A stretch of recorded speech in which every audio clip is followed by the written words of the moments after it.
Or to computer. Okay. So, welcome to our first video on paths to soul freedom. And our guest today is Simone. And Simone actually has her own video, so I'll let Simone introduce herself. Thank you so much. I You're appreciate you welcome. having me here. You're welcome. Would you like to give me just a quick introduction about who I am, about what I do, or a little bit longer introduction? Sure. Simone creates videos and she gives them on a certain aspect of the science. It's called the science of the spoken word. And specifically, she hones in on something called the violet flame. And so that's something that's very important to her. And Simone, before we get to that point, do you think you could give us more of a background for, because we're trying to relate that to soul freedom and at the extent that that has caused, like, if you feel it has a liberation to your soul, and as opposed to not doing that, and how you got to the point of doing that. It definitely has. That I can say for sure. All right. I'm German. I grew up in Germany. I'm just going to give you a quick overview over where I'm coming from, Sure. so people can understand my journey and how I landed where I landed and why. So, as I said, I was born in the late 80s in Germany, in southern Germany to be exact. Um, I was born into a very religious family, and it's called the New Apostolic Church. That's where my parents used to go and meet as well. So God always was very important in my life. I'd go to church service at least twice a week. I would clean the church, obviously, when I was a little older, not as a kid. I would sing in a choir. So I was very passionate about my religion, my faith, and God in general. And it was really the most important part of my life. Um, when I was about, I grew up in a very small village, and when I was about 16, my parents divorced, so we moved to a bigger city. Um, so there were a lot of changes going on as well, lots of questions I had, but no answers at that point. Just in general about life. What's the meaning of life, right? Mhm. Yeah. So I finished school, I went to university, and in at least in Germany, in some universities, it's mandatory to do an internship. And Mhm. for the specific university class I took, it was mandatory to do, well, it wasn't mandatory to do one abroad, but I wanted to do one abroad. So that's why I went to the US for the first time. And I lived there, I forget, 6, 8 months, more or less. I worked for a big German company there. And that was the first time I was really in America, actually. Getting to know the culture, the language. I loved it Mhm. already before, but Mhm. when you're there, it's just different. So that had a very big impact on me. Um, Later on, when finishing my university, I went there again to the US, worked again for the same company, but in a different department. So in total, I lived there for, I think it was 1.5 years. And it made me love New York City. I lived in New Jersey, very close to the city. So I was Mhm. there a lot. Mhm. Um, and after that, I went back to Germany, started working again in a big German company. And at one point, I moved to Brazil and worked for the same company there for a couple of years. But that was also when basically the time of change happened for me. Up until that point, really from Mhm. when I was born, I was regularly going to church. Also in the US, I went to Chinatown always, which took me a long time to get there just by bus and public transportation, but it was so important to me. In Brazil, the same. I went to church there, to the same church. But at one point, I wasn't happy anymore with my working life. It wasn't just fulfilling anymore. It was like I didn't know where to go anymore in terms of my career because it was just, I didn't see a future there for me. So basically, at one point, I decided to quit my job. And that's where basically my spiritual journey began. So it was just, searching for something and I didn't know what. So I just started with becoming more healthy. I started with changing my diet to a healthy diet. I started doing yoga. I started working out. I started to do a lot of research. I started meditation and all these different things without really knowing where to go or, what to do at all. At one point, I started basically traveling a little bit to get to know the world better. And first, I was in New Zealand. Afterwards, I was in Australia. And Australia really, that's where everything like changed for me because I was already on that spiritual journey. I did start read books as well, you know, a lot of books, spiritual books. Even in New Zealand, not so much, but in Australia, I went to a couple of not sure if you call them readers. They were not channelers, but you know, those people you go to, they give you readings about your life, etc. Mhm. Stuff like that. Yeah. So I was deeply into the spiritual world already, but without any direction really, or knowing where to go to, what to do. So then there was this one day in Sydney, Australia, actually. Um, I watched Sister Act, which is a movie about nuns and faith, and it's a very funny movie. Mhm. And when I was just watching it, at the end, there's always the closing credits where they show all the names that were involved in the movie somehow. And I saw the name Michael Germain. And I remember just looking at the name Germain, and I was like, that is a weird name. It almost sounds like German. Mhm. And I didn't give it Mhm. any Yes. more thought. Mhm. But then, like right after I went back to my computer and I had started reading something before there, but then I stopped Mhm. and watched the movie. And then I Mhm. saw all of a sudden Saint Germain. Mhm. Like in the article I had opened, there was something about I think the violet flame as well. And then I was just seeing the name Saint Germain. I was like, who's this guy? And then I researched him. I saw that he has a book, the Discord. Well, it's called actually Unveiled Mysteries. Sorry, Mhm. Unveiled Mhm. Mysteries. And I was Mhm. like, okay, let me read this book. And that's basically where everything changed because then I got to know Saint Germain. Mhm. Um, you know, I believe, at least on some level of my being, I started working with him without really knowing, right? Mhm. But this spiritual journey continued, and I went to India for some time. Mhm. I still would read and you know, watch, etc. Get a lot of different spiritual sources. I would follow a lot of different spiritual sources. But since I had known Saint Germain, I also started reading the Summit Lighthouse teachings. So it was basically a mixture of everything at this point. Mhm. After that, I moved back to Germany. I was there for a couple of years, and that's really where I got more and more into the teachings of the Summit Lighthouse, and less I used all the other sources that I had known before. Some of them were really some, you know, weird stuff, I'd say.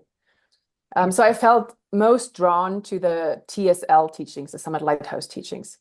That's where also I had some experiences, spiritual experiences. Like, for example, I woke up in the morning and I had some melodies in my mind, but I didn't know them. I didn't know what melodies they were. So at one point I was just, that is so weird that I, you know, have these songs in my mind. So I would just start recording them. Right after waking up, because afterwards they were just gone. Mhm. And then I was like, one day I'll find out. And then a couple of months later, getting to know more of the TSL teachings, at one point there was this song that I had in mind, and later on I found out it was El Moria's song. You know, his keynote, I think it's called Pomp and Circumstance, is I Mhm. think the title. Yep. Yes. And I was like, oh my God. So I went to his retreat. That's why I had Mhm. all these, you know, songs in my mind. And this specific song was his song. And so I was like, oh, I went to El Moria's retreat. That is awesome. Um, I started also decreeing during this time in Germany. Like my very first decree was from Zarathustra, the Almighty Threefold Flame of Life, which is a vile flame decree. That was the very Mhm. first one I could give by heart. And I would give more and more decrees on a daily basis. On Facebook, I found a decreeing group, Our Divine Potential, it's called. They are basically an online decreeing group, but they also do presentations, etc. They do a lot of things. But that's a group I decreed with for some months there. And I felt like just, you know, just the decreeing work that I did just changed so much in me and in my life.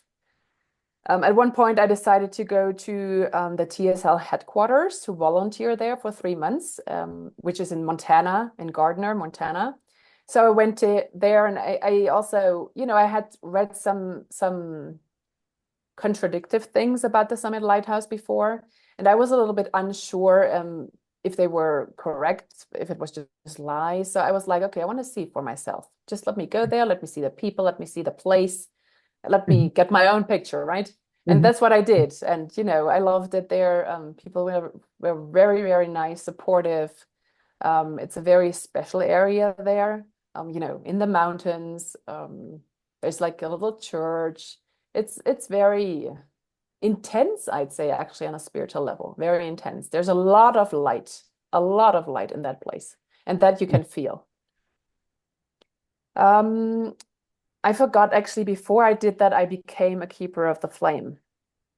Basically, Saint Germain has a fraternity, the Keeper of the Flame fraternity, and I signed up.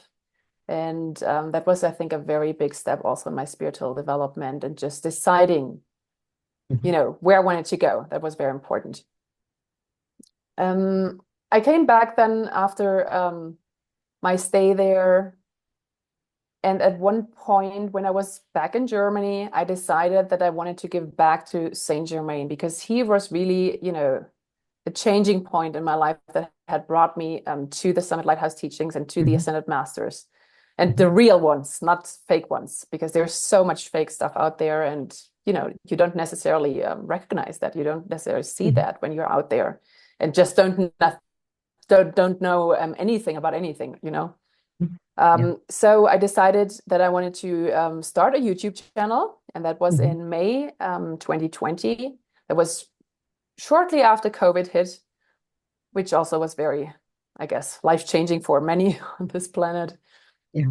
Yeah, and I decided that I wanted to give back to him by doing a video about the story, how he found me in Sydney, because there were more details to the story, etc. Hmm. So I basically, started learning everything about doing videos, opening a channel on YouTube, etc. Made this video and I launched it on the 28th of May 2020, which was 2 years, exactly 2 years after I had seen that Sister Act movie and found out Hmm. about Saint Germain.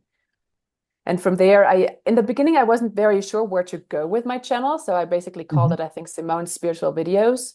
I knew I wanted to reach other spiritual seekers that Hmm. were also on their journey, like I was, and were looking for Hmm. something, but they still, didn't know where to go. So I wanted to help them by basically telling them my story. So I recorded a couple of videos. I also recorded videos about why I decided that the Summit Lighthouse really was the truth and Hmm. the way to go and to stick with. So I had multiple reasons, which I explained all in the videos. Afterwards, there was a little bit, a lot going on in my personal life because I moved to Mexico City. I was together with my husband. We got married. So I basically took a year off my channel because, it's a lot of work. So I didn't have a place to do videos, etc. So I was like, okay, I just got to take a break. And I did. And interestingly, after that break, I decided that I wanted to change my channel direction to Violet Flame videos because I was such a Hmm. big, big, big fan of the Violet Flame that I was like, okay, I have to focus on it. I really Hmm. have to. And that was, I think, in September 2021, if I'm not mistaken. And, ever since from then on, I started doing videos about the Violet Flame. And yeah, I'm continuing to do so. Do you want to share a little bit more about what is the violet flame? Well, the Violet Flame is the best spiritual energy ever. I'd say it transmutes karma. That is, I Hmm. guess, the biggest characteristic about the Violet Flame. When you invoke the Violet Flame, can be in a mantra, can be decrease, mostly decrease though. Hmm. You can transmute karma, but that's not the only part of it. I mean, you're transmuting yourself also physically, psychologically. You can transmute yourself on so many levels just by using it. It's really a secret wonder weapon, a spiritual wonder weapon. It's that powerful. And Saint Germain was the one who brought it to us. Thank you. One last question. You mentioned decrees. What are they? Thank you. Sure. Decrees are basically prayers, Hmm. repetitive prayers to give over and Okay. over again. And basically, you create a momentum also of Hmm. energy by giving them over and over again. It's the same when you Thank you. do something over and over Hmm. again, you're also building a momentum. You're getting better at Hmm. it, you're getting stronger at it. And it's in my eyes, it's the same with decrees. And Hmm. the gift you give them, if you give them daily, etc., you're building a big, big momentum. And you do have a bigger impact with a bigger momentum, definitely. Is there anything else? Thank you very much for explaining that. Is there anything else that you think would be helpful to About the share? vial flame, you mean? Oh, about anything that would be helpful for the public. Mm, well, if I think of myself a couple of years back, what would have helped me? Um, if somebody, I guess, told me, be careful, Hmm. because there is so much out there about spiritual teachings in general, Hmm. that it can be very tricky to find the truth and the real thing. Yeah. Because I've read books, and I think I even participated in meetings of some guy. I can't even remember his name. I think it was called the Crimson Teachings or something with Crimson. And there they would, for example, teach you that it is totally okay if you smoked and drank, and everything is fine with your spiritual development if you do these things. Don't worry about Hmm. it, which is Hmm. absolutely couldn't be Yeah. farther away from the truth. Yeah. That is not true. But there is so much out there, Hmm. and there's something, for example, also called the false hierarchy. Hmm. These are dark beings, let me just call them dark beings, that are pretending to be the ascended masters. Hmm. And many, many people out there, and I've met many people on the spiritual path that were involved with them, but without knowing. Because obviously they don't tell them we're the bad guys. They Yeah. tell them, hey, we're the good guys. We're Hmm. here for you. Yeah. We're helping you. Yeah. And, many Hmm. people are not able to tell the difference. And I've seen people changing their whole lives. I've seen like one person, she gave up her whole life because these spirits in her Hmm. meditation basically told her to leave the country, go to another country. And she did all of it, Hmm. believing that she was, in contact with good beings. I don't think she was. I don't think at all. Hmm. So my message basically is be very, very, very careful. What you read, what you believe, what you see, maybe. Some people see things, and if you're really looking for the truth, just say that over and over again to the universe, to God, to spirit, whatever you want to call it. Just say it. I want the truth. I want the truth. I want the truth. And I am convinced that, they listen and they will eventually lead you to the truth. And lastly, do you want to provide the words of a decree? I'm sorry. Would you like to provide the words of a decree? Well, a mantra, probably. The short violet Okay, flame mantra. I am a sure. being of violet fire. I am the purity God desires. Okay. Those are the words, and you can say them over and Mhm. over and over again. And Okay. it creates such a beautiful energy. And you can, of course, on my YouTube channel, there is many decrees. Also, you can learn there. Also, slower decrees, because there's Mhm. paces, different paces from decrees. Like there's a beginner pace, which is very devotional. Then Mhm. there's an intermediate pace that's a little bit more faster. And then there's the Mhm. very fast one, the advanced one. So those are Okay. different levels, let's say, of decrease. Yeah, you can find them just by Simone's Violet Flame videos on YouTube. There's Right. lots of videos you can check out. Thank you very much, Simone. It's been a delight having you here. Thank you so much for having me, and all the best. Yep. Take care.